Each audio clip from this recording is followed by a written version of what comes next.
So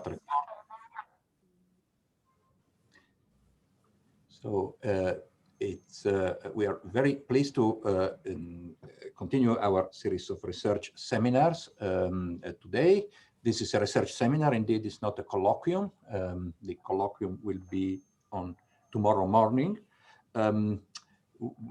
We are happy to have Harry Maxfield from University of California, Santa Barbara, though physically in Las Vegas, for what I understand, who will talk about space-time wormholes. So thank you. Please begin when you're ready. Yeah, thank you. Thank you for the invitation to speak today. So I'm going to be telling you about some of what I think are really exciting developments in quantum gravity in the last couple of years, and some new ideas that are coming out of it and the prospects that a little for the future. And one of the unifying features has been a resurrection of these ideas of space-time wormholes that were discussed a lot in the 80s and early 90s, and sort of abandoned, but I think they're re-emerging in a new guise and providing us with some geometric realizations of quantum physics in a surprising and interesting way. So to outline the sort of philosophy of what I'm going to talk about today, of course, it's an old problem to understand sort of UV complete theories of quantum gravity, and this is, of course, a sort of old, difficult problem. But today I'm going to focus on really the low energy theory.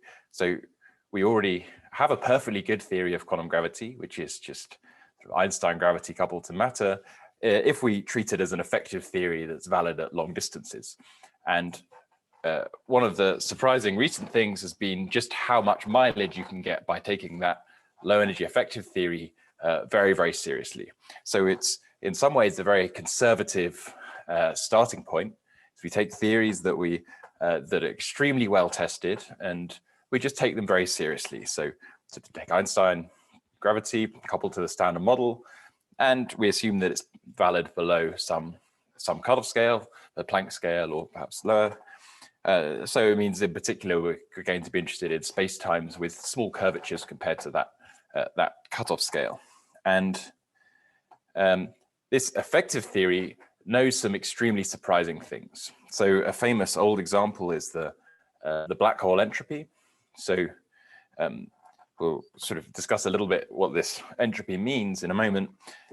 But this is, if we really think about this as a thermodynamic entropy, counting states of a black hole, it's extremely surprising that low energy theory knows about this, because usually it's as information that's dependent on what happens in the ultraviolet.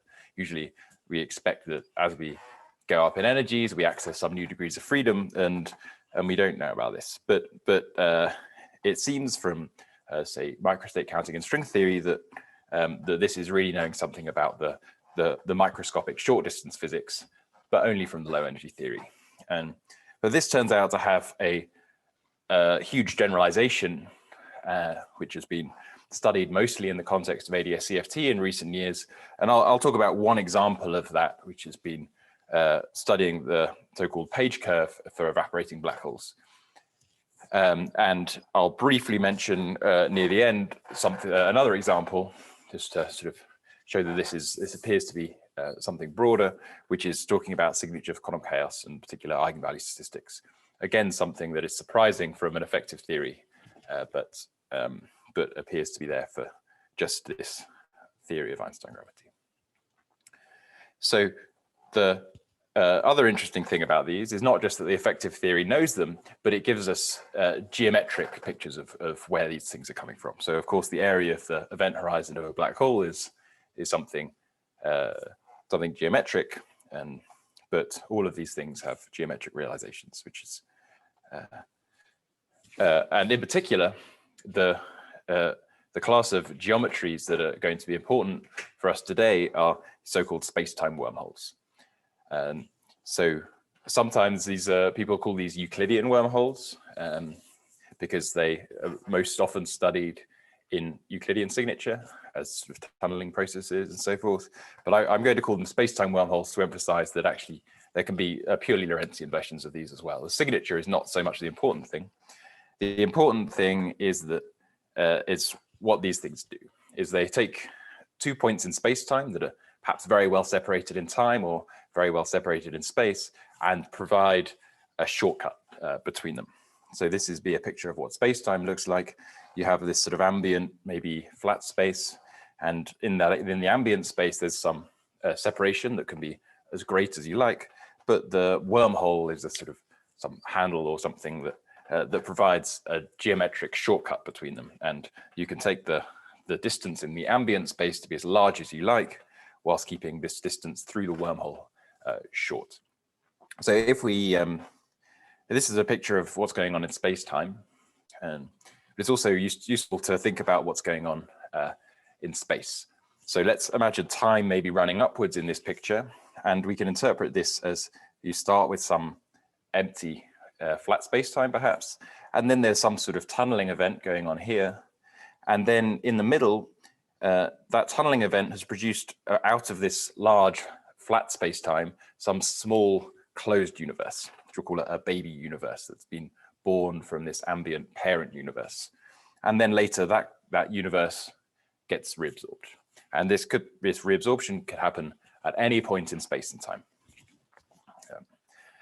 So these baby universes, potentially they look like they're doing something bad. They're doing something that spoils ordinary local physics, is that they're mediating some kind of non-local correlations in space-time. We'll talk about this in detail in the sort of later part of the talk. So the sort of more specifically, they look like they might violate cluster decomposition, this idea that we can, that the results of two experiments become uncorrelated as we take the separation to infinity.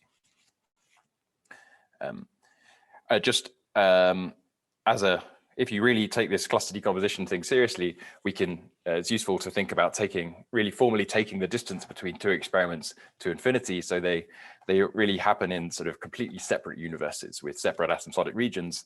And nonetheless, you can have a space-time wormhole that joins two completely separate universes otherwise. So we'll use this as a sort of a more precise definition of what a space-time wormhole is, something that can join these separate universes. Just a contrast to avoid confusion with another sort of wormholes that have been discussed as well quite a lot recently, which are perhaps more familiar, are these spatial wormholes. So a classic example of these is the Einstein-Rosen bridge. This is a Penrose diagram of an eternal black hole, where if you look at a spatial slice, there's maybe the right-hand side and the left-hand side. They could be different universes, or they could just be distant points in the same universe. And these things are connected through the interior of a black hole. So I mean, the picture in space looks something like this, rather than the picture in space-time as we had before. And these things, again, they describe some kind of non-local correlation, but non-local correlations not in space-time, but just in space. And this is something we're very familiar with from quantum physics. Namely, this is a geometrization of quantum entanglement, and has been discussed a lot recently. And really, they seem to complement what we understand about quantum physics, rather than these space-time wormholes that seem to provide a challenge to normal notions of locality. Okay, so may I ask a question about the space-time wormholes? So in the Lorentzian signature, there is always a singularity in configurations like that. Is it shielded by the horizon in these configurations, or? So actually, I'll give an example where there's a purely Lorentzian description, but it's there's a particular way in which it evades this idea that there must be a singular causal structure when there's topology change. And it's because you should really think of these space-time wormholes as being on the in-in contour. I don't want to perhaps go into the details, but there'll be a picture later of a particular purely. So it's not literally in the physical space-time then. So it's not literally in physical space-time. In that context. In that context. Yeah. Mm-hmm. It's,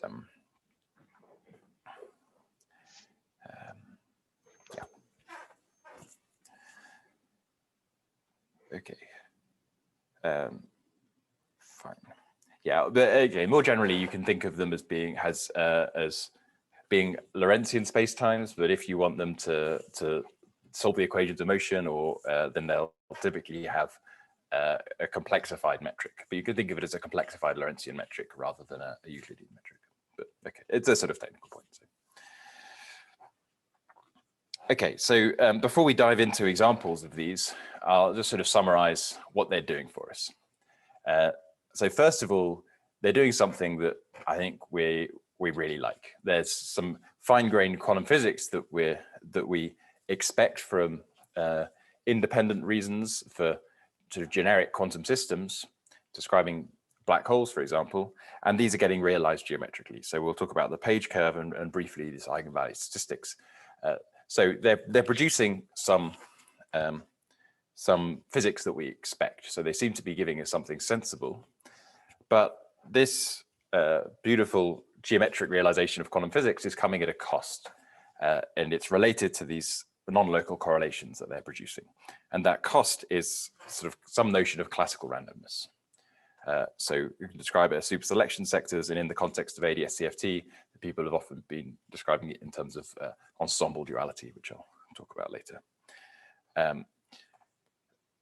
And the other interesting thing is that these processes of topology change, we're studying them, and it's telling us something something surprising about the Hilbert space of quantum gravity. When you do these sort of space-time wormholes, these topology changing processes, that these are playing an extremely important role in telling us what the Hilbert space of quantum gravity should look like, and something that you would not expect from the sort of naive semi-classical picture before including these topology changing processes. So I'll just mention briefly at the end. This is, I think, one of the most exciting things to explore more deeply in the future.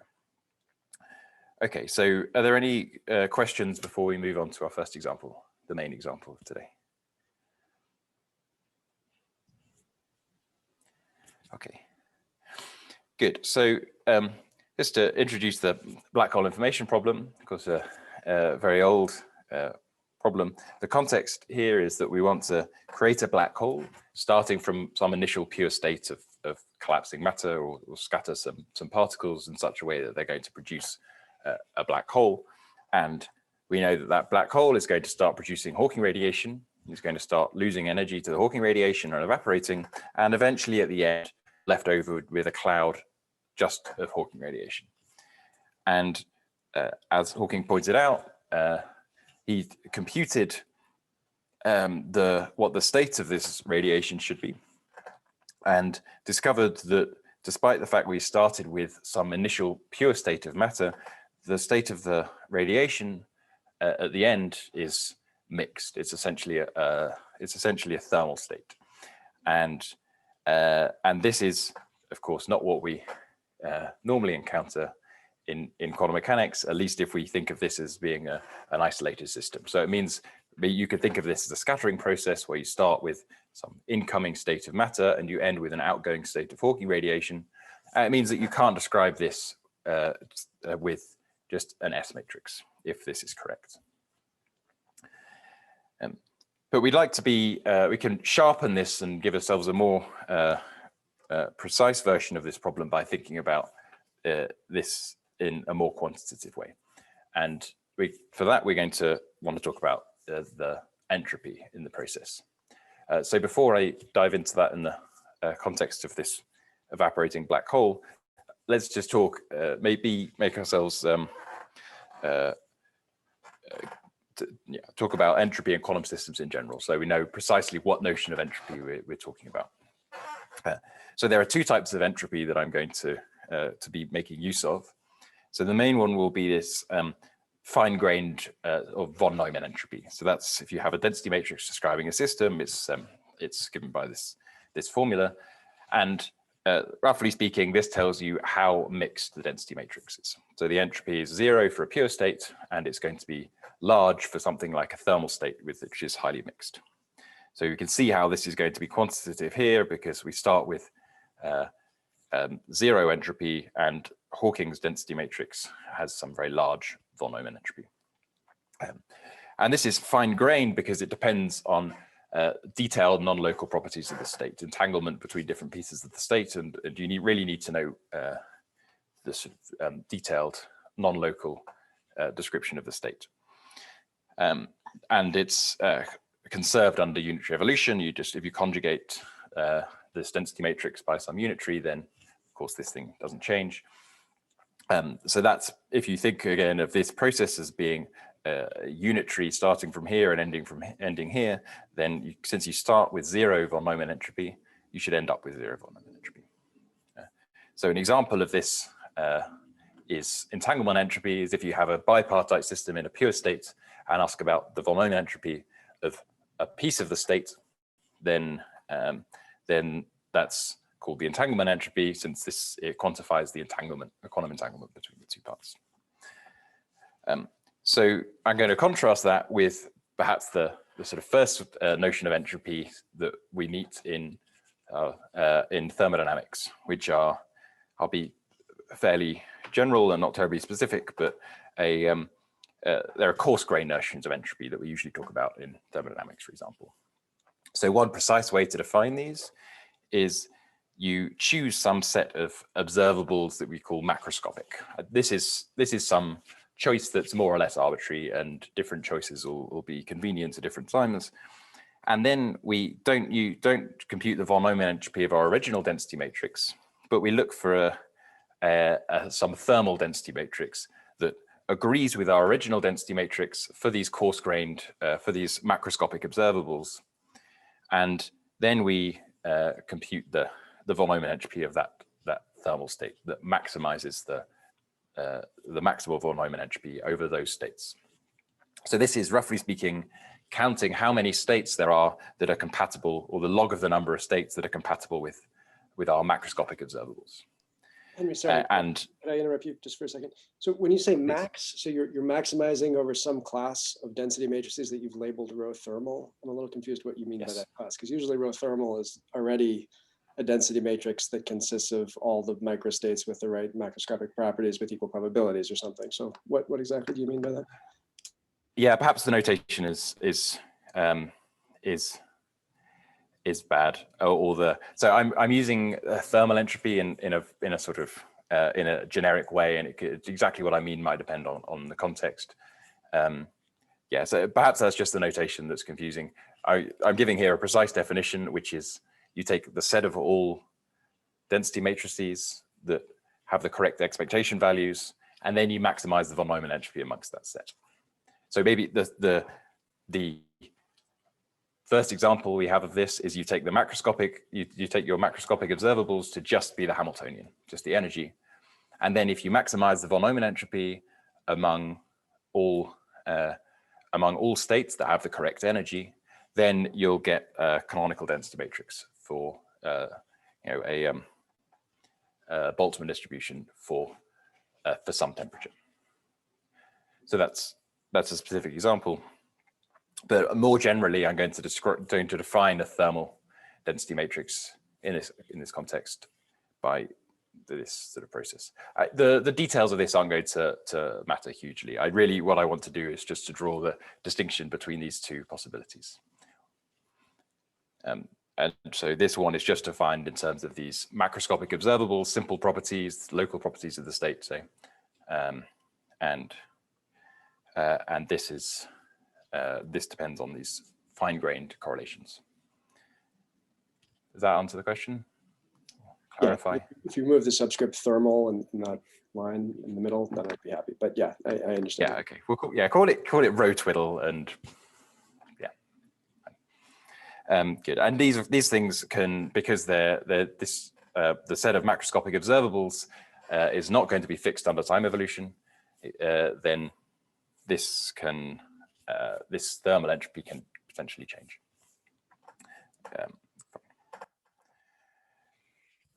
Okay, so in the context of the black holes, we're going to be talking about the von Neumann entropy here. Again, it's going to be in this context where we have a bipartite system, and here we're going to split the system into A, which is the Hawking radiation that's emerged before some time, and B, which is the black hole at that same time. And this is our split into A and B is going to depend on time as more radiation comes out. So we're going to be interested in studying the von Neumann entropy of the radiation, let's say. And on the other hand, this thermal entropy, so first of all, there's a thermal entropy of radiation. This is essentially free radiation. So you can think of this as sort of maybe a hydrodynamic version of this, where your macroscopic observables are something like the energy density, perhaps. But for the black hole, the suggestion is that the Bekenstein-Hawking entropy should be thought of as a thermal entropy. In particular, it should be thought of the sort of canonical entropy of the black hole. And this is what is suggested by ADS-CFT, by counting of microstates in string theory, there's a first law of thermodynamics, more simply, that comes from black hole thermodynamics, which all suggests that we might be able to interpret this area in terms of the thermal entropy. So that's what we'd like to have in mind and what we'd like to test. Okay, so with all that said, now we can give ourselves a prediction from quantum mechanics as to what this von Neumann entropy of the Hawking radiation should look like. So first of all, we have the thermal entropy of the black hole, which is, if we're quantifying that by the Bekenstein-Hawking entropy, is going to be given by this something like this red curve, because as the black hole shrinks, it has a smaller area, and eventually it evaporates as the area disappears to zero. And at the same time, we're producing this Hawking radiation. So the thermal entropy of the Hawking radiation is going to just increase as we produce more and more of it. But unitarity tells us not only that the entropy, von Neumann entropy, should start and end at zero, but it tells us how it should behave in the middle. And in particular, just by the definitions, the von Neumann entropy of the radiation, let's say, is bounded by the thermal entropy of either system. So this is, in this context, this von Neumann entropy is quantifying the entanglement, and the maximum amount of entanglement that can be supported by a system is bounded by the size of the smaller system. So we're guaranteed that the von Neumann entropy is going to be below the green curve and below the red curve. And generically, I won't go into justifying it, but generically, we actually expect it to essentially saturate the sharper bound. So we'd expect it to follow the thermal entropy, then turn over and come back down with the Bekenstein-Hawking entropy. So that's the expectation. Of course, Hawking found a state of radiation that gives us this green curve, not just for the thermal entropy, but actually for the von Neumann entropy. And the Bekenstein-Hawking entropy at the same time is decreasing. And so at this point here, we have some kind of tension. So either this state is wrong, Hawking's calculation of the state has some error, or we can't interpret this Bekenstein-Hawking entropy as a thermal entropy. It means something else. And this curve for the von Neumann entropy was first suggested by Don Page as a diagnostic for what unitarity should look like in this sort of in an ordinary quantum system in this sort of process. Okay, so the new development in the last couple of years was really spurred by a semi-classical calculation in gravity that gives this curve for the entropy of radiation, or at least the sort of entropy, so my collaborators Ahmed, Netta, and Don, and independently by Jeff Pennington. Okay, so I won't go through the complete details of that calculation, but at least want to give a flavor of what's going into it, and in particular, where these space-time wormholes come in. So our calculation, we used this as input, we used this formula, gravitational formula for entropy. And we'll explain where this formula comes from in a moment, but for now, let's just explain what it means. So suppose we want to compute this entropy, this gravitational entropy. I'm being sort of deliberately vague as to precisely what it means, as we're going to try and interpret it later. We want to compute the gravitational entropy of this radiation. So here's a Penrose diagram of our a asymptotically flat black hole, let's say, and we want to collect the radiation on Scri plus, or far from the black hole, up until some particular time. Then this formula tells us how to compute it. First of all, we take this quantity, the generalized entropy, on not just the radiation, but the radiation along with this partial spatial slice sigma.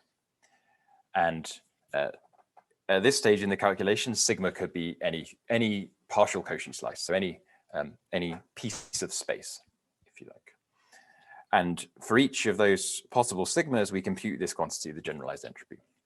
And this is essentially the quantity that Bekenstein used in the many decades ago.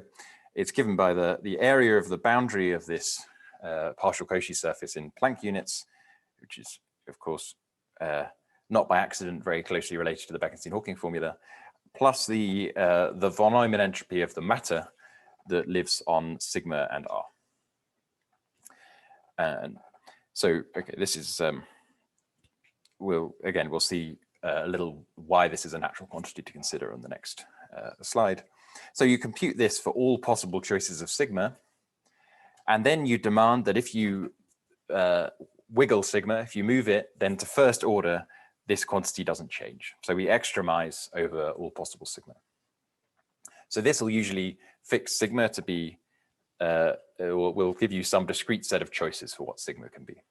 And we call this, the boundary of sigma in this case is called a quantum extremal surface. So if we didn't have this entropy term, we were just extremizing area, then this would be a classical extremal surface, an extremum of the area function. So that's this extremum. And then, sorry to interrupt. Is there some sort of physical picture you can give us for what this surface could be? I mean, to try to imagine it. Yeah. For a real. So in the end, there's going to be two choices for the surface. Maybe I'll skip ahead. There's actually going to be two choices for what sigma could be. One of them is a completely trivial choice, where sigma is the empty set and this surface is just empty. And in that case, the generalized entropy just reduces to the usual von Neumann entropy of Hawking radiation. And this calculation reduces to just the naive thing you would do, starting from Hawking states and computing the entropy. So it's going to give us the green curve. But the upshot of this pair of papers was that there's actually another option, another quantum extremal surface, and that surface lies very, very close to the event horizon. So this is something that's, the surface is the event horizon of the black hole, and this partial Cauchy surface, sigma, is the entire black hole interior.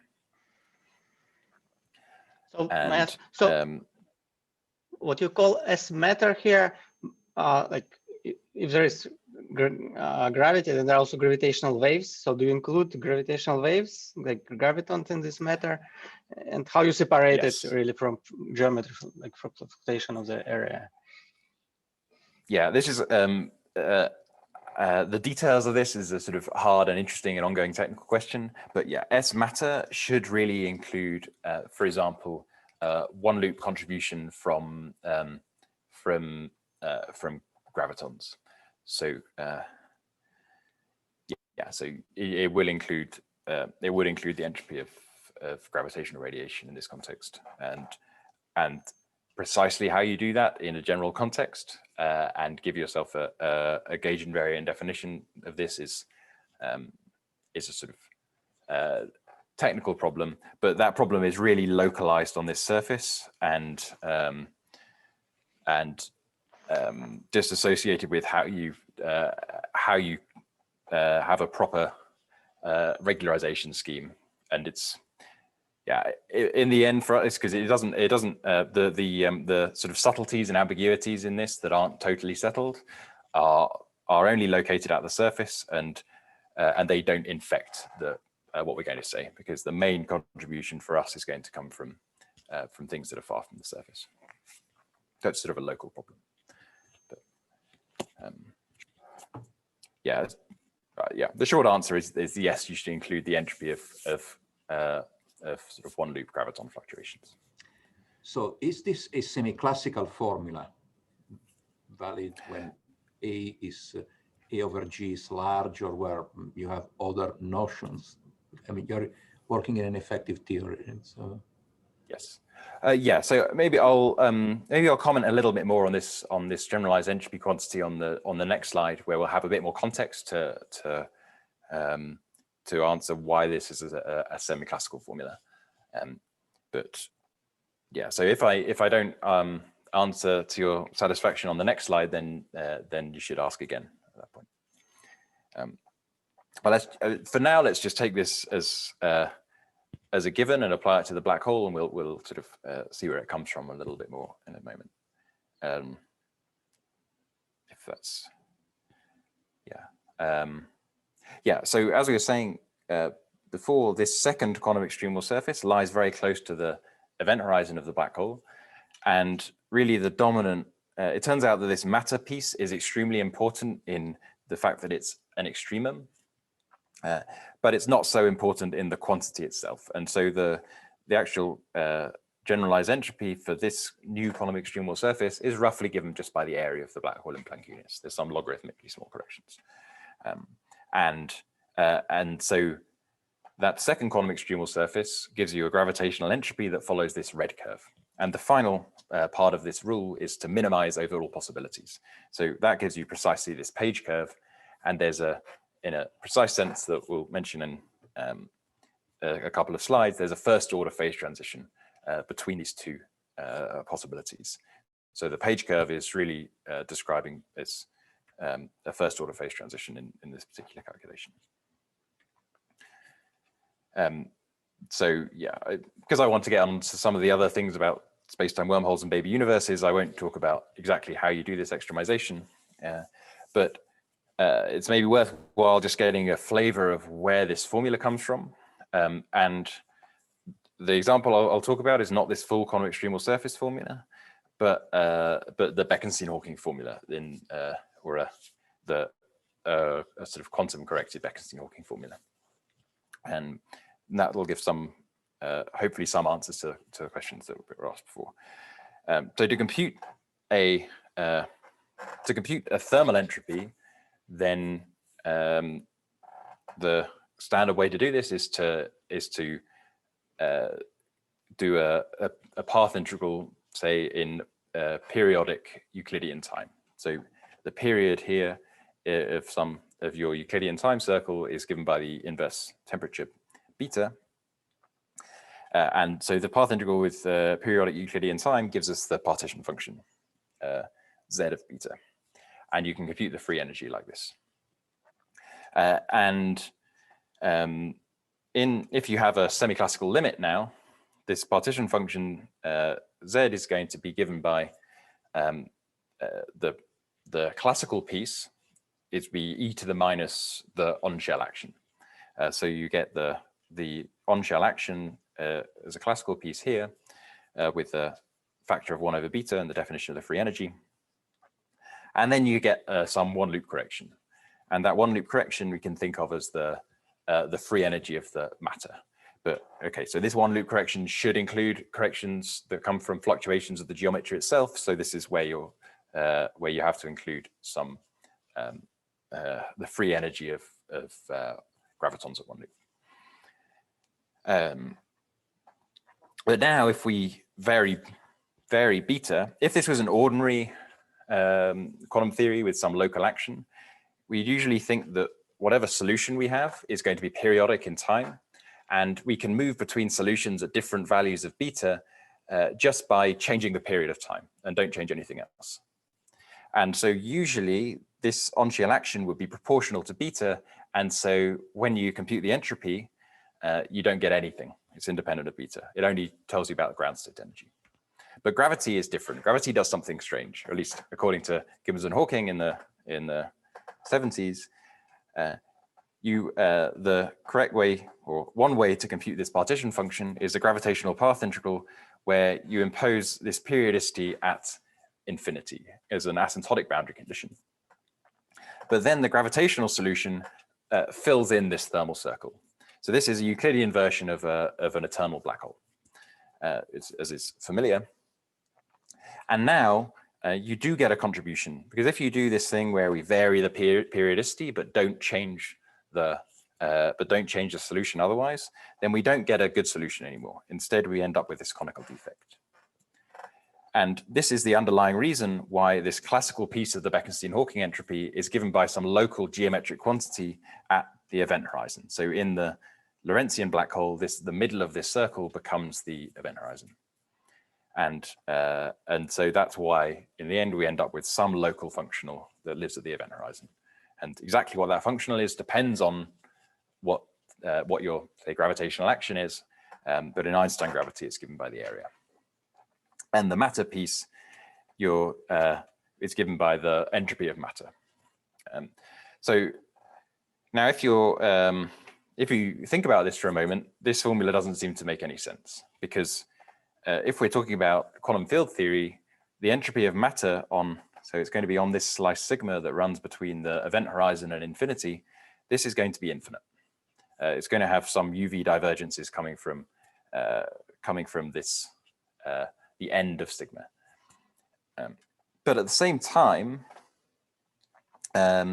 this area is really something that's UV divergent and depends on your regularization scheme. And these two things, these two ambiguities and infinities precisely cancel. So the infinities in the matter entropy cancel renormalization of Newton's constant, essentially. And the reason why they cancel in the end, the underlying reason is that everything comes from this path integral with periodic boundary conditions that's completely smooth, and there's nothing in particular special that's happening at the event horizon. Yeah, I heard these words many times, but I never understood what is the renormalization of Newton constant, right? Because there is no such thing as kind of calculable IR log running of Newton constant. So is it renormalization a robustly calculable effect in any sense? Or? Yeah, so I can do it in examples. So maybe it's easier to describe in terms of computing this partition function.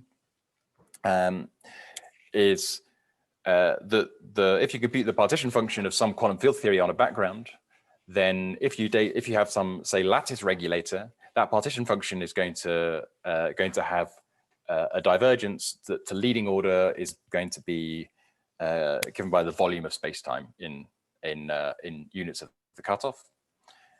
So that if you want your formula to be finite, you have to add a cosmological constant counter term. That's a cosmological constant problem. But you also have subleading divergences. So one place where this can be made extremely explicit is if you have two-dimensional conformal matter, say. Actually, it doesn't have to be conformal.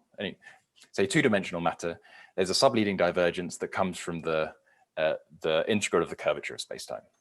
And that you'd have to make things regularization independent, scale independent, you have to subtract a counter term proportional to the integral of the curvature, like an Einstein term. So that counter term contributes to this area term, but the divergence contributes to the matter term in an equal and opposite way. Yeah, I don't want to go too much into the technical weeds, but yeah, it's you can make this extremely explicit in certainly in the two-dimensional examples. That's the ones I thought about carefully. But hopefully that answers, makes you happier. So you are doing a one-loop renormalization, and then at one loop cancel the. Yeah, although actually it doesn't really require one loop. You could think of this as being an all loop, or you could take it to as many loops as you like. So yeah, I've said one loop here, and that's what's important. But in principle, you could carry on to whichever order you like. Again, in 4 dimensions, there's a technical difficulty of how you gauge fix and how you can take into account the entropy of gravitation. Actually, for the free energy, I think the subtleties is not too bad. For this example of the Bekenstein-Hawking entropy, in the more general case, I think is not satisfactorily resolved so far. Okay, so this is how we ended up with this generalized entropy. Yeah. So, sorry to ask a technical question. So on that background, on the wormhole background that you are using, is all the zero modes and everything is known in order to calculate the one loop correction or one loop determinant carefully? So it depends somewhat on the precise examples. So there are the places where this calculation has been done most explicitly are in simple two-dimensional models where you can be very, very explicit about these sorts of things, and in 4 dimensions, a complete detailed calculation that gets everything quantitatively correct and is very difficult. But the basic physics that happens in 2 dimensions is something that's generic in higher dimensions. So this result of the page curve is in the generalized entropy is robust. Sure. But then in 2 dimensions, story with gravity is very different, of course, from 4 dimensions.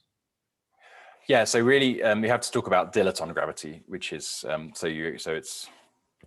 So in what sense then? It's some kind of scalar theory in some sense, right? Yeah, so in that case, this area becomes what we mean by the area becomes different. But these dilaton gravity theories, for example, are a parametrically good approximation to what happens for near extremal magnetically charged Rising Nordstrom black holes. So they sit in a sector of Einstein gravity coupled to the standard model in a controlled approximation. So I don't think there's but more generally, the physics that goes into this quantum extremal this page curve result is definitely not special to these 2-dimensional examples. Yeah, I guess what we're asking is what's the evidence for that? Well, maybe related to Greg's yeah, question, my follow-up, just because Euclidean path integral in gravity is famously badly defined, right? Because like action is not positive definite, there are negative modes typically. That's I think what Greg maybe refers to. So how this is being dealt with in here? Yeah. So in this example, it's of course if you want to define the gravitational path integral completely and non-perturbatively, then you have to really face up to these issues. But if you're looking at subtle points and fluctuations around them, say at one loop, then these subtleties aren't playing an important role. Well, they show up as negative modes for perturbations around saddle points. They show exactly at one loop in the determinant. Yeah, absolutely. So you have to. Okay, so there are 0 modes, but they just correspond to diffeomorphism, so you shouldn't take them into account. And then one way to deal with them, for example, is to rotate the contour of integration so that it passes through the saddle point in such a way that the negative modes become stable. So there's standard ways to deal with this in Euclidean path integral that give sensible results. And okay, so to higher loops, you'd have to be more careful if you wanted to do something quantitative. But again, these sort of subtleties aren't. But then, from what you just said, aren't infecting. From what you just said, it sounds like in 4 dimensions, people have investigated the fluctuations in the wormhole background to understand whether they are, negative modes or whether 0 modes, or how to calculate that.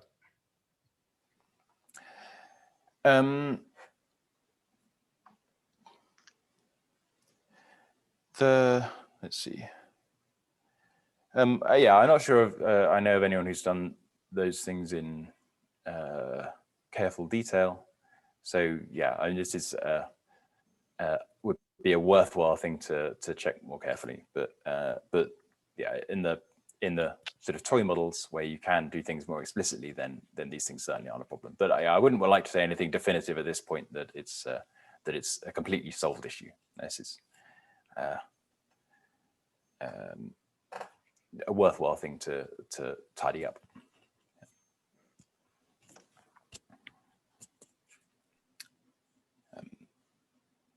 Good. So I won't say too much about the generalization of this beyond just this thermal entropy and free energy.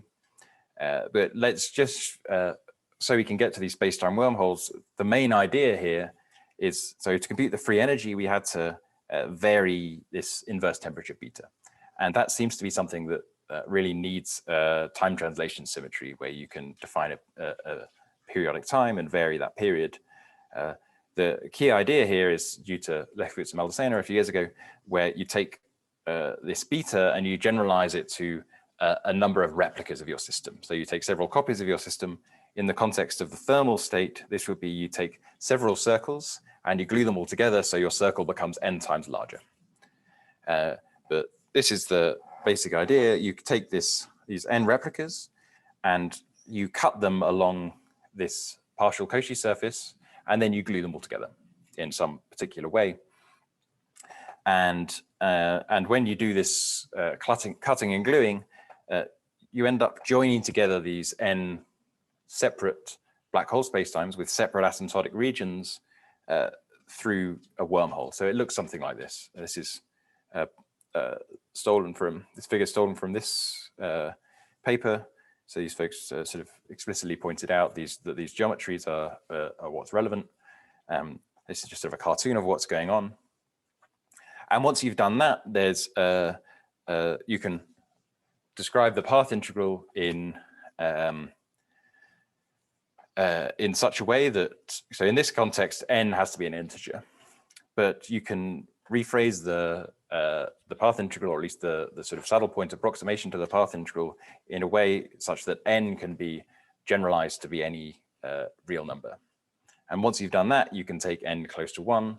And I don't want to dig into the details today, but that's where the quantum extremal surface formula comes from. So taking n close to 1 is the sort of version of differentiating with respect to temperature here. But the key point here is just that these wormholes are playing an important role. Okay, and this is what I mentioned about Lorentzian signature, but for time I won't go into it. So what we found is that this gravitational entropy formula was giving us a page curve that comes from these replica wormhole geometries, these particular sort of space-time wormholes. But there's a puzzle here. To get a page curve, it means that the radiation that comes out at very late times has to be correlated with the radiation that comes out at early times. But in this calculation, we haven't seen any sign of these correlations. Apparently, there's nothing in the calculation that is modifying Hawking's state. In fact, we used Hawking's state. When we computed the entropy of matter, we used the entropy of Hawking's state on the whole black hole spacetime. So this is confusing and seems to need some kind of resolution. Okay. So sorry, my ask here, can you clarify a bit about what do you mean by Lorentzian? Because this replica wormholes, that was intrinsically Euclidean calculation, right? That was calculation of trace rho to the n, and that replica space is not physical space at all. So it is really a Lorentzian. There is a Lorentzian calculation here, and that is that you do a gravitational path integral on, say, n copies of flat spacetime, but you should do this with an in contour. So you take boundary conditions for, say, it could be an asymptotically flat region.Maybe it's easier to think of as well, yeah, we'll go with this asymptotically flat picture. And you have, I'm wondering how much it's going to take a bit of time to describe the details. But maybe I'll describe a version in quantum field theory that you can do an inherently Lorentzian calculation. If you want to compute, if you start with some initial state at time 0, and then you want to compute the entropy of maybe some spatial region at time t, then first of all, you have to evolve the state from time 0 to time t with some time evolution operator. So you're doing a path integral on a Lorentzian spacetime. But then you want to trace out the complement of your system. To do that, you need to have a second copy of your system. So roughly speaking, you have the sort of Ket evolution and the Bra evolution. So you have two copies of your system, one describing forward evolution and one backward evolution. And then so this is sort of two Lorentzian path integrals, which with a CPT conjugate. You glue them all together on the complement of your region, and then and you're left with a sort of cut, and then you can glue replicas along this cut. And So that's a purely Lorentzian way to describe it in, say, quantum field theory. And there's an analogous thing in gravity like this. The only subtlety in gravity is that you end up with the saddle point metric that has to be complexified at finite n. But, yeah, so yeah, it's the danger here is that it's either too quick to get anything from it, or it takes a very long time. But I hope that gives some flavor of the purely Lorentzian way to discuss these.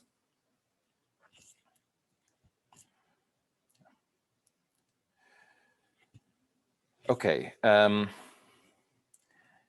so I'll probably, there have been lots of excellent questions, so I'll probably have to skip a few things, but we'll hit the main points. So let's talk about space-time wormholes in general.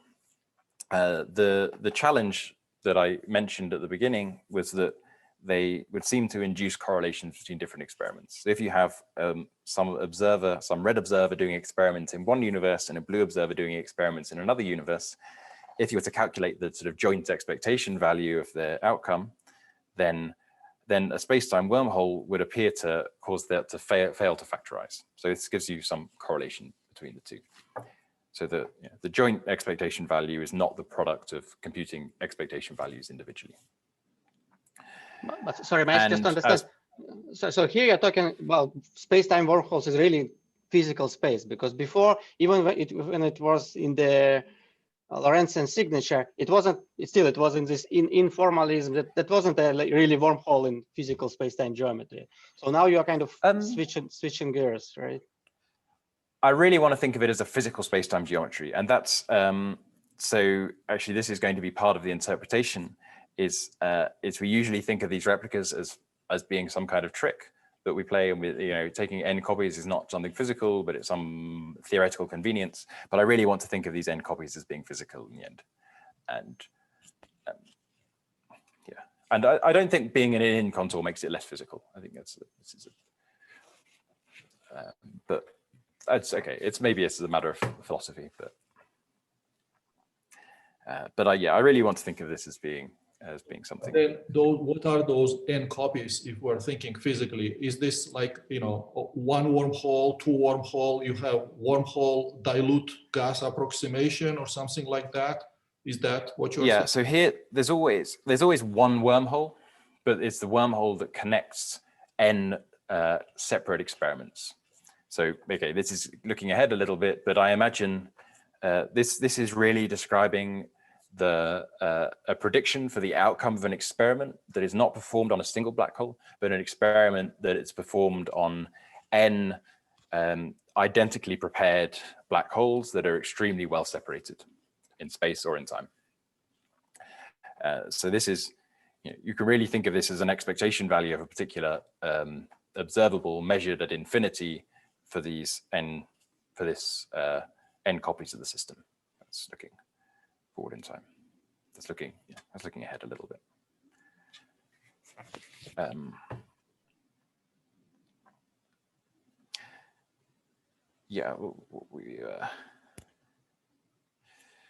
Yeah, so as pointed out long ago, these wormholes, so yeah, these correlations you can think of as being mediated by this exchange of baby universes. Just like you might have correlations that are well, okay. But as pointed out by, say, Coleman and Giddings and Strominger in the late 80s, you can think of these correlations only as being classical. So there's not really sort of quantum entanglement, if you like, between the two experiments, but there's only classical correlations. And the underlying reason is that these well-separated observables you can think of as commuting operators on this Hilbert space of baby universes. I'm not being totally specific here because I don't want to dig into the formalism, but in this paper from April last year, we made this, we sort of put this in a very sort of explicit framework and describe precisely what all these things mean. So there's an extremely precise statement that's underlying all of this. So the basic idea then is that you take all this set of all the possible observables you could have that live in separate universes, and these correspond to operators that that act on the space of Hilbert space of these baby universes that are exchanged between experiments, and we diagonalize these. What we usually do with a set of commuting operators, so we go to their simultaneous eigenstates. And if you have these simultaneous eigenstates, then we do have this factorization between them. Of course, yeah, in an eigenstate, the product of commuting operators, of course, factorizes. But if we're not in an eigenstate, if we're in some general superposition that looks like this, then it doesn't factorize, but instead these expectation values get weighted by these classical probabilities, which are the weights of the different eigenstates. But the important point here is that the phases don't matter. Because everything commutes, the phase information is totally irrelevant to compute the correlations in this instance. And that's why it's reducing to classical probability and you don't need the full quantum probability. But this is just the usual description of superselection sectors that people might be familiar with from, say, spontaneously broken global symmetries in quantum field theory. This also makes clear that when we did our calculations before in the black hole, for example, this initial state of baby universes was playing a role. And we only chose this very implicitly by the fact that we didn't include any other boundaries. So there's an implicit choice here of a no boundary sort of Hartle-Hawking state of closed universes that's playing an important role. So given I've only got a couple of minutes, I might skip this ADS-CFT piece. This has there are really models that work like this in ADS-CFT. Okay, this is, okay. So we really have examples of theories that work like this, very explicit examples in low dimensions, sort of a new paradigm for ADS-CFT duality. But let's get straight on to this page curve in the new light of these superselection sectors. So the idea here now is that Hawking's calculation of the state of radiation was really a mixture of different superselection sectors. So you've got these classical probabilities of different sectors, and within each sector, you get some particular state of radiation. But what Hawking computed is a mixture of these. But if I have these many black holes that are identically prepared, very, very far apart in different universes, if you like, then their density matrix doesn't just factorize as a product of two of these guys. Instead, it's correlated in this way because there's only a single sum over alpha. So you always, the alpha sector is something that, if you like, is chosen once and for all throughout the universe. And then this gravitational entropy calculation, you can think of as computing not the actual von Neumann entropy. So the von Neumann entropy as computed by Hawking would be the von Neumann entropy of the density matrix, this von Neumann entropy of a classical mixture. Whereas this gravitational entropy is sensitive to something different. And really it's not the entropy of this mixture, but rather the average of the entropies within individual sectors. And this quantity is actually something much more physical. This is, if you made any particular observation and you were to try to deduce what the von Neumann entropy of Hawking radiation was from your observations, then this is the sort of quantity you'd end up computing. And this quantity is sort of defined and computable theoretically, but it's in principle unobservable. It's not something that's terribly physical. It sort of includes a Shannon entropy from classical uncertainty. So now, actually, this puzzle we had earlier is sort of totally resolved. Hawking's result is computing this von Neumann entropy, and that's large, but it's unobservable. And any observer would actually recover this page curve and would be able to describe a black hole as an ordinary quantum system where the density of states is given by the Bekenstein-Hawking formula. Okay. So that was perhaps a little quick, but again, the sort of precise sort of observations you might make to deduce entropy are described in the paper of the end of last year. And actually, I think we're going to put out a short abridged version that's 2 or 3 pages long. So if you're interested in the details, then hopefully that'll appear in the next few weeks. Okay. So let's see. How sharp is my time cutoff?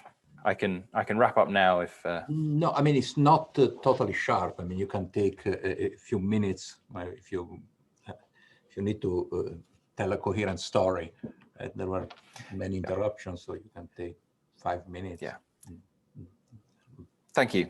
Yeah. I won't go through again this slide in detail, but I just wanted to give another example that that makes some of these things sharper and generalizes them, which is the what do I want to say?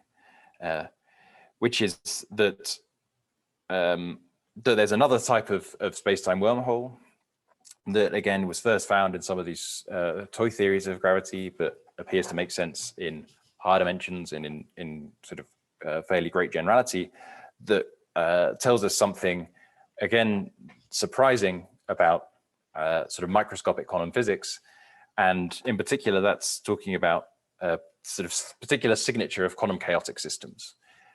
So it's kind of well known, and since the old days of Wigner and Dyson, who were studying the energies of resonances of nuclei, that that you can think of these energies as being random if you have a chaotic system, but they're not independent. They're correlated in a very particular way. This Wigner-Dyson statistics, and one particular signal of that correlation is a long-range correlation between different eigenvalues. So this plot here says that if I have an eigenvalue that's at the origin, then how likely am I to have an eigenvalue somewhere else?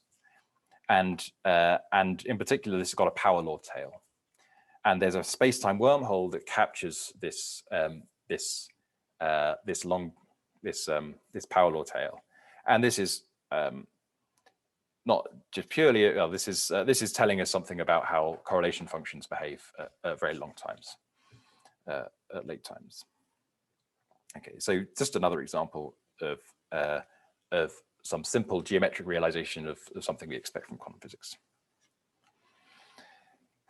So in general, we're left with this idea of a new kind of paradigm to understand low energy gravity, and that's in this statistical way, that it's got this classical randomness that comes from these closed baby universes that as asymptotic observers, we can't see them, we can never observe them, so for us, they produce some kind of emergent randomness, a sort of emergent ensemble. And this resolves a kind of old puzzle, which is that black holes we should think of as some quantum chaotic system, but they have this weakly coupled description in terms of gravity. And that's surprising because we expect these quantum chaotic systems to be extremely complicated in some respects, and something that's very hard to describe with a weakly coupled description. But nonetheless, there's a way around that, and that's that not a single chaotic system, but a statistical ensemble of chaotic systems can have a very simple description. And that's what gravity seems to be doing. And this is really interesting to me because it provides us, gravity is giving us a geometric sort of window into looking at what happens for generic quantum many-body systems. And this is sort of understood for random matrices, for quantum mechanical models, but there's more to do to understand the role of spatial locality, for example. But there's a big problem here, which is that this is in stark contradiction with what we understand from string theory, counting of black hole microstates, and the ADS-CFT correspondence. And essentially these alpha states, these alpha sectors and these classical correlations just don't appear to be there in, for example, the duality between gravity and ADS5 cross S5 and n equals 4 CP Yang-Mills. But there's some exciting clues about what's going on here. And one way to get a handle on this is to take one of these models that does have these super selection sectors and then start tuning the state of baby universes to make this ensemble more and more sharply peaked. So you're sort of picking an alpha sector. What happens as you do that is you end up with very strong fluctuations of topology. And there's a sort of has to be a kind of non-perturbative completion of these, which there's something specific going on here, but it's analogous to how D-branes complete the string perturbation theory, but now you have sort of D-branes for space-time.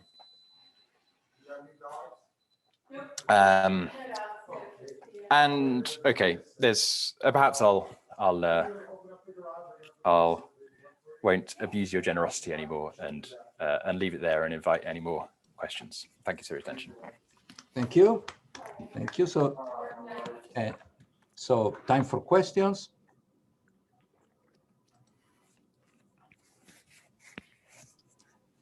Well, I guess if I could ask one, it's more or less to ask you to say a little bit more about this last slide. I mean, I'm not sure I understand the picture here. So if we take a higher dimensional, anything above 2 dimensions, where we think we know what the dual is, it's a standard quantum field theory with a unique Hamiltonian. It's not an ensemble.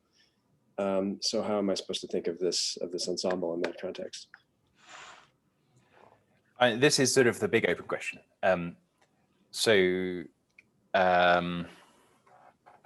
Yeah, and there are several possibilities. So one is that this ensemble is really an artifact of the fact that we're looking at some low energy truncation of the theory. So you have the full string theory in ADS 5 with strings and D-branes and all the other features we know and love about the short distance physics. But then you sort of truncate it to supergravity and sort of a series of corrections, maybe order by order in alpha primed and so forth. And then you probably wouldn't expect this theory to recover all of the fine-grained features. For example, okay, this is a plot of something you could compute in n=4 super Yang-Mills in principle, and you'd expect you'd get something like the black curve in n=4, something very complicated. And you wouldn't expect to be able to get that from supergravity. So it's like gravity is then, at that point, after you truncate to this approximation, is doing the next best thing, and it's giving you this red curve, which is a sort of average version, a smeared out version. So in some sense, it seems to be an artifact of making this truncation to just look at the low energy description. But the confusing thing at that point is that this red curve is not a good approximation to the black curve at any given time. It's in some sense it's a good approximation because it's an average, a sort of time average is a good approximation. But so that's the puzzle, and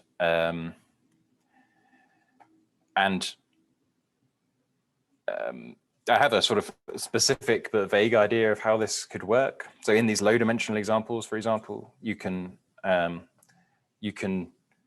create a duality that's not an ensemble but has a single dual theory by including one of these D-branes for space-time. That's which is essentially somewhere that space-time can end, in the same way that a D-brane in string theory is somewhere where a world sheet can end, boundary condition for a world sheet.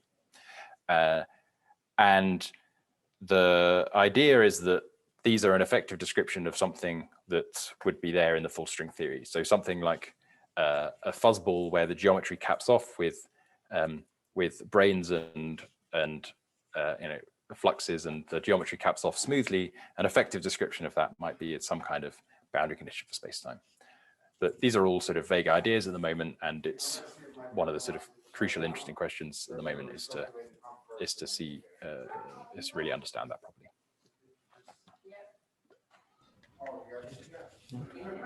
Other questions? Yeah, I have a follow-up question.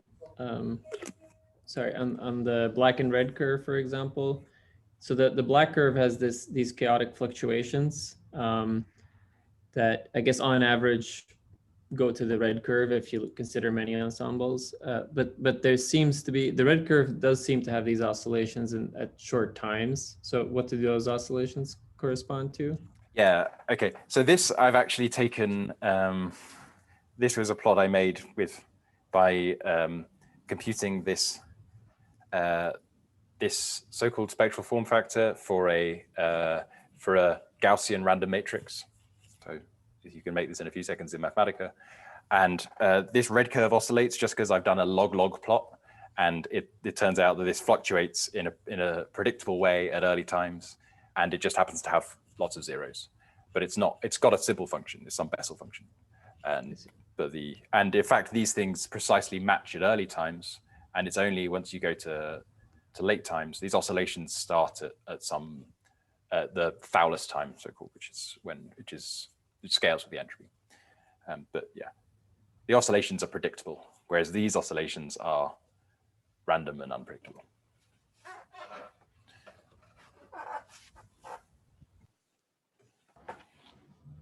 Yeah, I mean, if you're interested, I could. Yeah, the formulas are relatively simple. I could send you a Mathematica plot that you could make your own version of this, which helps you to get your hands on something. Thank you. Yeah. Also, I think Xuan has a question. I think the raise hand functionality moved to reactions, by the way, in case anyone was not aware of the new Zoom update. Okay, hello. So if I understood properly, for example, if I calculate entanglement entropy for only one alpha state, then we get the Page curve and we kind of recover unitary. But for example, in your papers or the paper of the East Coast or West Coast, they get the island formula, for example, by doing the path integral, they get a unitary curve. So from there, can we, for example, discover what the alpha state is? Is there like making an extension of the papers and defining a gauge invariant operator that gives me what alpha state is? I mean, if the logic would be I get a unitary Page curve, then I'm only in one alpha state. Is there something we can do to get the alpha state? So actually, yeah. The interpretation of the answer in those cases is that it's giving us something like this. This is not precisely true because the entropy is like it's got some log and so forth. But roughly speaking, you can think of it like this. So it's not telling you that there's a single alpha sector, but it's giving you some kind of average of alpha sectors. And the entropy is a quantity that doesn't have large fluctuations. So it means that actually, it's almost the same in every single alpha sector. So whether you compute it in an individual sector or whether you compute the average gives you roughly the same answer. So that's one reason why I gave this this sort of plot, is to give you as a different quantity where this isn't true anymore and the fluctuations are large. But yeah, in this example, it's really telling you about the whole distribution. And actually, in the West Coast paper, they do something stronger than computing the entropy. They actually compute the average spectrum, the average spectral density of the density matrix as a function of time, which is some more detailed information, but it's something that doesn't make sense for an individual state because the spectrum of any individual alpha state would be discrete, but they end up with something that's continuous, which you can only get from some kind of average from smoothing over different alpha sectors.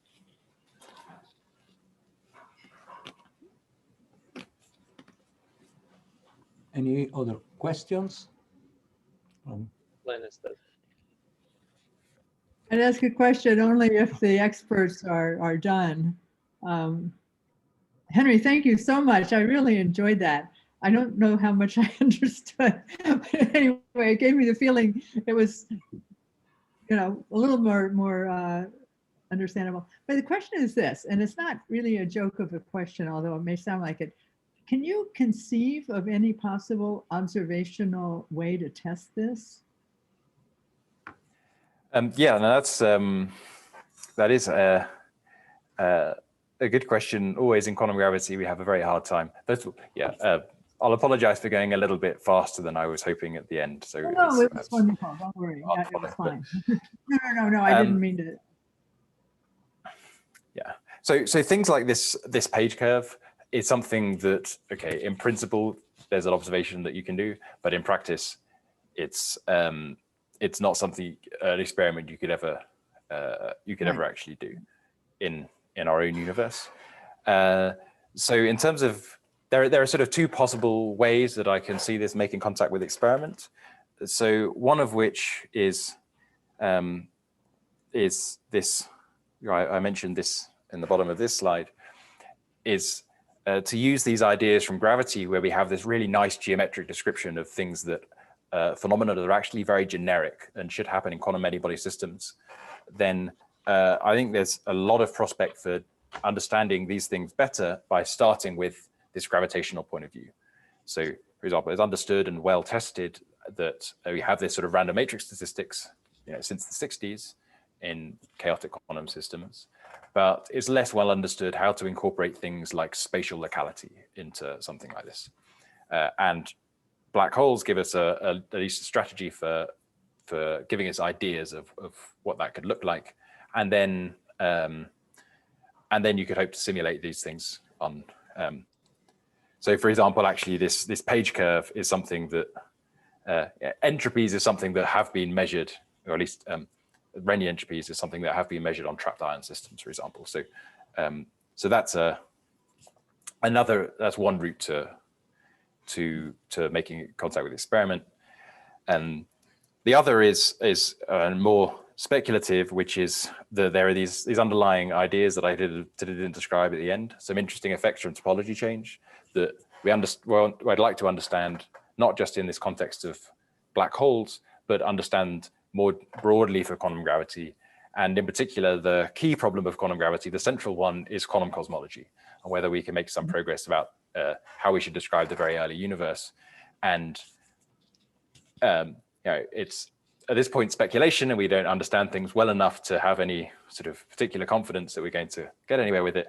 But the hope is that understanding these things could eventually lead to some predictions in the cosmological context. But of course, that's more speculative. Thank you.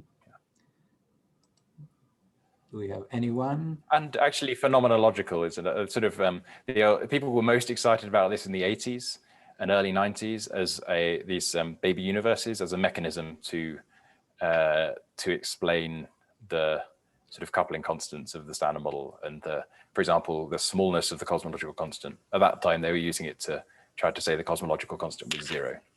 But this didn't pan out for various reasons. But I think that there are new ingredients in the story, in particular, this strong fluctuations of topology that that actually would change that story from the 80s and 90s, and it's worth revisiting. And that's perhaps another potential contact with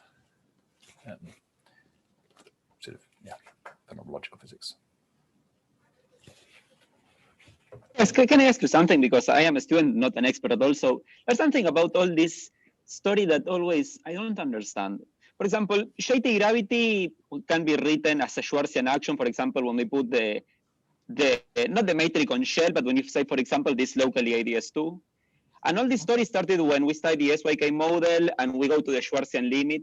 So in a certain way, shady must be dual to something random because you take the limit on the SYK when you randomize over the J's.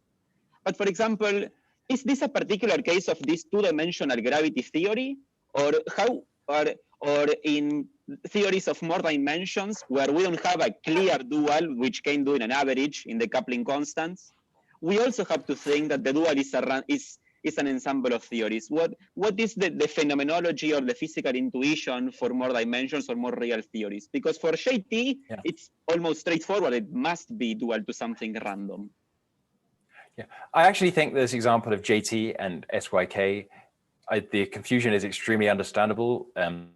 My perspective at the moment, though, is that it's actually something of a historical accident that we happen to be thinking about disorder because Alexei Kitaev came and joined in our community and taught us the lesson from condensed matter that disorder is an incredibly useful thing to calculate things, and gave us the SYK model as something that looks gravitational in some respects. But I think that that's actually, in my mind, there's no direct logical connection to the fact that to the sort of ensemble we're getting with the alpha sectors in. SYK is not pure JT gravity. They share a particular signature of a particular pseudo Goldstone mode for some symmetry breaking that's reminiscent of two-dimensional gravity. But beyond that, they're not the same theory. And in particular, there are models without disorder, these tensor models that are a single theory that also have this same Schwarzian low energy physics that looks like two-dimensional gravity. So it's, from that point of view, the disorder you're getting from these particular kind of UV examples that look like gravity in this particular respect of having this Schwarzian, that is logically distinct and a strange historical accident to me that that's distinct from this ensembles, these sort of emergent ensembles from that we're getting from gravity. Thank you. I mean, there might be another way to rewrite. It's possible to that we might take something like JT gravity and be able to write it like something like an SYK system with some change of variables, smart change of variables, integrate in some fermions, something like that, that would change that story. But for now, I think they're separate notions. Thank you. Any other questions? I do have one.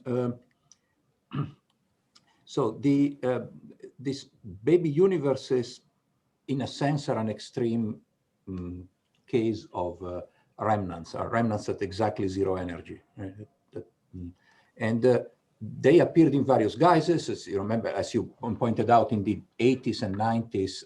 Indeed, Strominger and Polchinski and Strominger precisely tried to use this mechanism of finding a unique alpha state, a coherent state for the baby universes to stay in a superselection sector, avoid the loss of coherence, and solve the black hole puzzle. For what I understand, there were various problems. A, that nobody knew exactly what kind of geometries were these coherent states of baby universes. And B, that they were remnant scenarios. And in ADS-CFT, in any duality where you have a gauge theory dual, these remnants are not there. I mean, in the boundary theory, not in the bulk. In the boundary theory, there is a single vacuum and not an infinity of vacua. So what is new compared to the 1980s and 90s in this scenario? And again, how do you solve this problem? The problem that for Polchinski killed the remnant story. Yeah, so there are quite a lot of things potentially to say. I'll try to be maybe pick the main points. Yeah, so actually the idea of Polchinski and Strominger is it really is a sort of historical, natural historical predecessor. It's not what we were thinking about with these page curves originally, but subsequently realized that actually you could think of the Polchinski-Strominger proposal as a sort of late time extrapolation of this replicable wormhole story. So if you go to very, very late times, this sigma covers the entire black hole interior, and you actually recover what Polchinski and Strominger had. So they had a set of problems with this.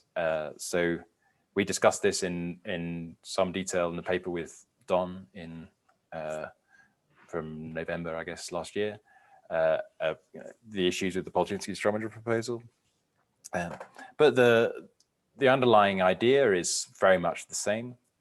You avoid some problems with remnants. So for example, the issue of pair production and so forth is not a problem. Some of their ambiguities and issues were to do with the fact that they had to worry about what was happening with the singularity and the short distance physics. Whereas if we just restrict ourselves to earlier times, then we stay away from the singularity and we don't have to worry about that so much. But the question about how this is compatible with ADS-CFT, where you don't have these remnants, if you like, is precisely this problem, and this is the I think the kind of central question going forward.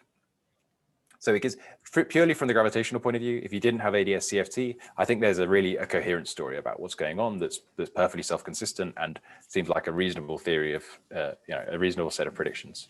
But the big thorn in its side is ADS-CFT.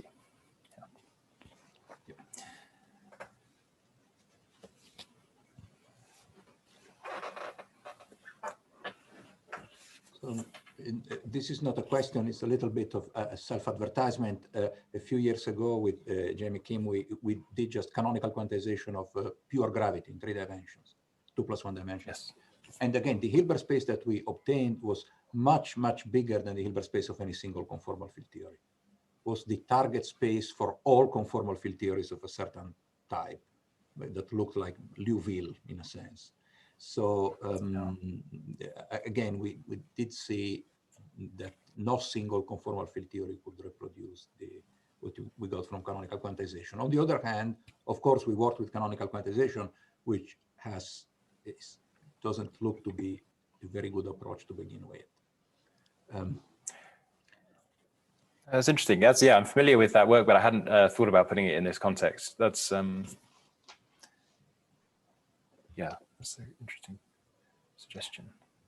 Actually, yeah, maybe one more point on the last thing is something that's really new from the old Coleman getting Strominger, Polchinski Strominger days.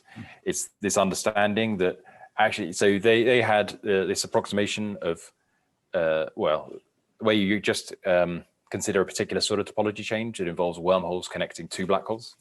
This is sort of a free approximation, and you end up with a Gaussian ensemble over alpha states. And at first sight, this seems like it should be a good approximation. And indeed, it is a good approximation if you're interested in the whole ensemble.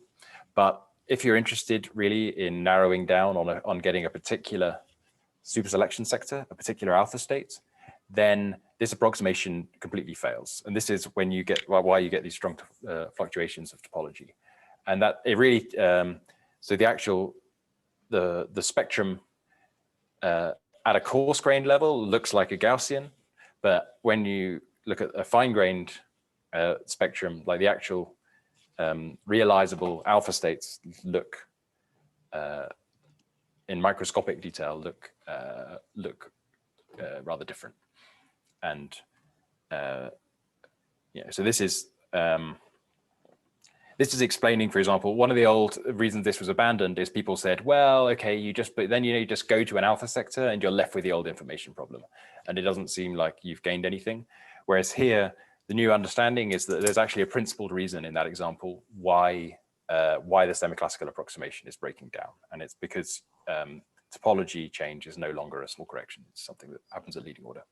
It's like going to strong string coupling. So, but does it mean that an alpha state, when you are in a particular superselection sector, is not the semi-classical geometry? Or is not well approximated by any? Yeah, so the idea here is that if you want to make your alpha state more and more well concentrated, you have to make a larger and larger population of baby universes. And the interactions between any particular pair of baby universes, say, are very suppressed, but just the combinatorics of having a large population means that the total effect of interactions is important at leading order. And it means that if you wanted to describe these states in a semi-classical way by a sum over geometries, this sum is going to be completely out of control. It's like trying to do string perturbation theory when G string is 1. But of course, from string theory, we know that sometimes there's an alternative description. And this is where you can calculate things. And this is where these D-branes for spacetime are coming in. The idea is that there's you could describe a sort of collective behavior of a coherent set of baby universes as this sort of collective boundary condition for spacetime. And that's the idea that's very concretely realized in some of these toy models. It remains to be seen how far that extends to things that are more realistic in higher dimensions and so forth. Does that say something about, say, firewalls and actually the geometry experienced by an infalling observer?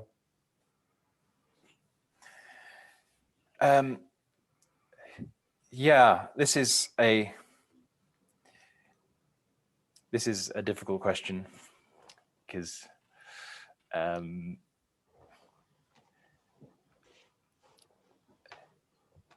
yeah.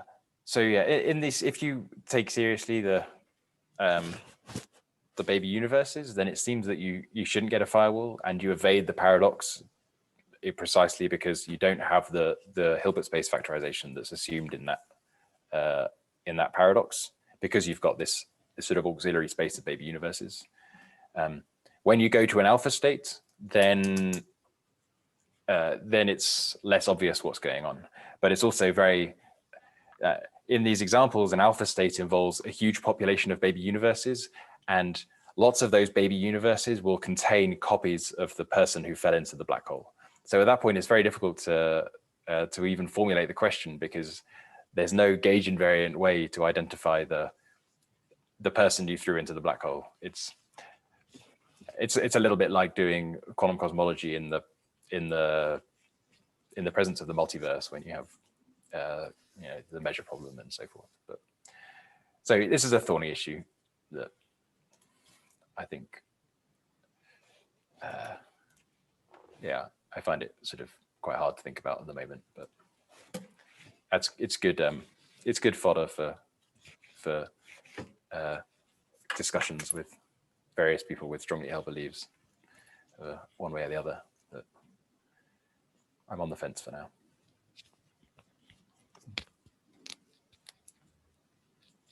I have a more speculative question, if I may. So you mentioned in the beginning of the talk that, you know, wormholes in principle violate the cluster decomposition principle. And so, you know, and that might have some consequences for black hole evaporation. But are there any other contexts where, you know, not involving black holes, let's say, where, you know, these topologies contribute to some, you know, yeah, to some observable, and maybe not in practice, but in principle, just back to Glennis' question. So in purely non-black hole context. Yeah, so this is, so mostly what, say, these in the 80s and early 90s, people were thinking about microscopic wormholes rather than, so the ones we talked about today were mostly really big wormholes that are sort of the size of an entire black hole interior of a very large black hole. So they're much bigger than the Planck scale, say. But in this context, mostly people were thinking about these, say, wormholes that are small on the TeV scale. So that means you can sort of integrate them out and have some description in terms of local operators, you know, in the, say, that change the couplings of the standard model. And there, what this cluster decomposition, failure of cluster decomposition does is give you random couplings in the theory. So this is what people were talking about with maybe trying to ask what is the distribution for the cosmological constant. So one place this has been talked about a lot phenomenologically is, because one of the prominent examples of these wormholes is the Giddings-Strominger solution, which is a wormhole supported by axions, which of course is something that phenomenologists think about quite a lot. And these wormholes are suggested as a mechanism to provide a potential for the axion. And it has some specific predictions as to sort of how big that potential should be and so forth. Again, it's not completely settled exactly what's going on here, but there's, again, some of these new developments, I think, could go into that story and potentially you know, have input for that kind of thing. So that's one example. Thank you.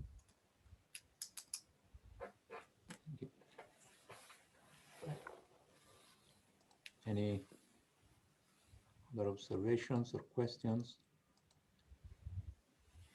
It's just one, because I mean, I'm curious. I mean, you just said that the alpha states are not gauge invariant, but I mean, just from basics physics, if something is not gauge invariant, how can we say it's really physical, right? I mean, probably that linear combination that gives psi baby universe is physical because there's some gauge invariant operator or something that I can really determine that state is a physical state. So the alphas are not.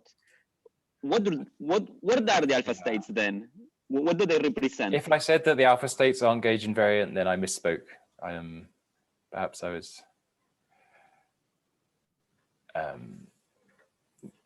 Yeah, the alpha states that have gauge invariant descriptions. Actually, so there's one kind of physical way to think about these alpha states, which is that if you started with an ensemble, let's imagine that we're an observer and we're in one of these universes where there's a probability distribution, then the question is, how would we determine what alpha state we're in? Or how would we end up in the super selection sector?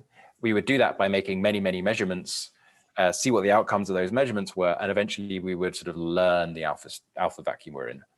And that gives us actually a definition of what these alpha states are.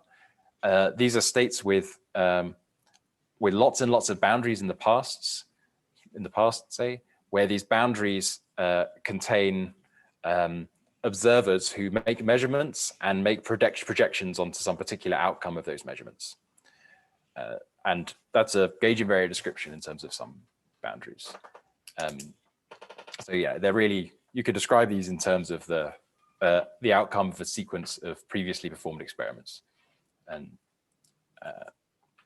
yeah, so that gives you at least one intuition as to how you might define these states. So these are, if your initial conditions are given just at past null infinity, so you have, say, a wave, some matter that falls in, right? You're saying that that's not a complete description of an initial state? Yes, because you also need to tell me what the initial state of closed universes is. Because if you had some closed universe out there in the void, then it can potentially come and interfere with my experiment. So these say this wormhole here, if you imagine that I'm sitting in this universe, this asymptotic region, so maybe this is some copy of Scry minus and Scry plus, then this geometry is describing an effect that these other 5 experiments are having on my experiment. So you could think of slicing the geometry along here and think of this as this spatial slice as being somewhere where I define the state of a baby universe that was created from these 5 guys. Yeah, so the short answer is you need to tell me the state of closed universes as well. So is it? So in some way, it's just like the situation in cosmology, really. So you have these separated closed universes that can get into causal contact with us, or is it something? Yes, or there's it's a bit like in this this picture earlier. Well, maybe I won't. Sort of one of my early slides. You could be in a. Oh, I can't find the slide. Anyway, yeah, you could be in a situation where we're doing an experiment. There happens to be a closed universe that's, so they're sort of in the void and timeless. They're not existing at any particular time. That's a not diff invariant, but those universes could then get involved in some topology changing process where at some moment in our universe they come and sort of join in, or so what's actually happening in the context of these black holes is that these other universes are giving interference effects in the interior of some black hole. So actually, the Polchinski-Strominger proposal gives a very concrete way of thinking about this, which is that, so one way to describe their proposal is that you let the black hole evaporate completely, then the universe splits off into some outside piece where we live that contains the Hawking radiation, and then a baby universe, which is the interior of the black hole after the evaporation, and that becomes some closed universe.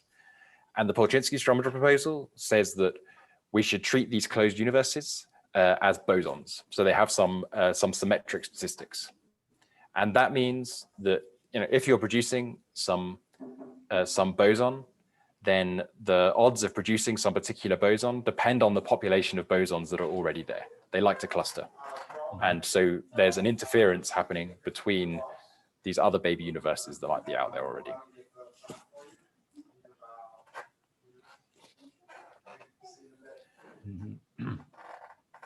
There was a time, Matt Claiborne in particular worked on or asked this question: would the multiverse leave a trace, perhaps in the CMB defect that was there because of some earlier universe smacked us?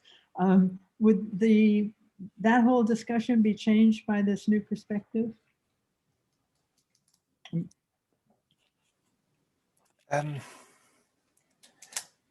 It's hard to say. These all of these sort of large, well, the wormholes that we've talked about so far are either things that are sort of microscopic and on the Planck scale, and there they just look like changes to the couplings of the theory. So they don't leave an obvious mark apart from perhaps in the statistics of what we should expect our universe to look like, but nothing direct.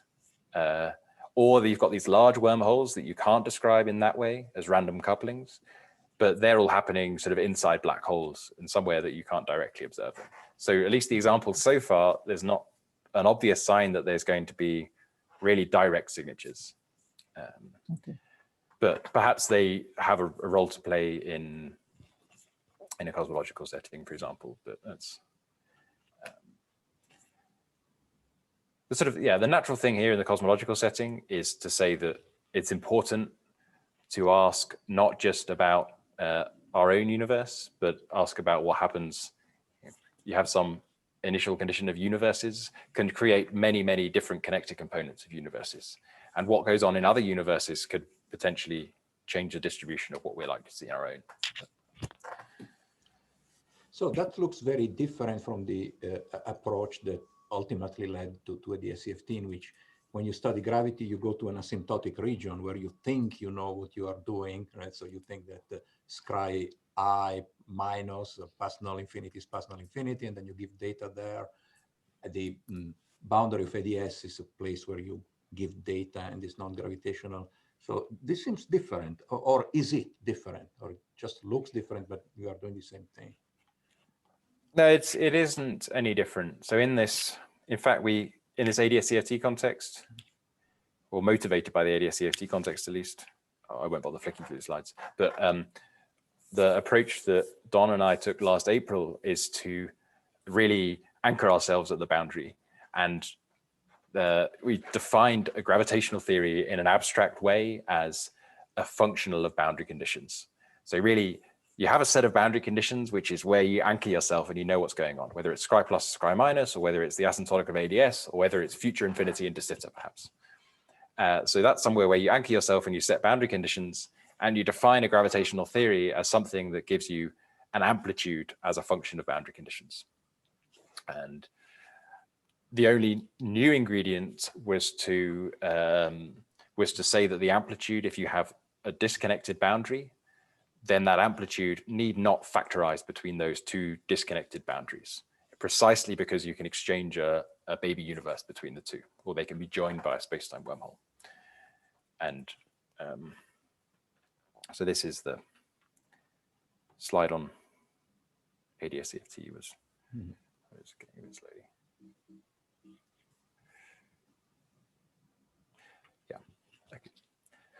Yeah, so this relaxing this condition that the amplitudes factorize between disconnected boundaries was precisely what leads to this factorization problem, or ensemble duality. Where's the right slide? There it is. Yep. Yeah. So yeah, in this context, we are precisely defining a partition function, say, or some gravitational amplitude as a sort of path integral with some particular boundary conditions. Thank you. So any other questions? We had a nice discussion, but we can continue ad infinitum to scry plus.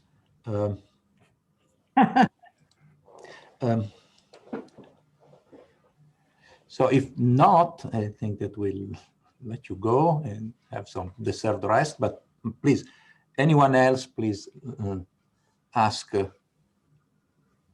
whatever you. Thank you for all the excellent questions. Thank you. Thank you for your interesting seminar. We enjoyed it. So, and Henry, you might want to stop the recording too now. Yes. So we'll stop it.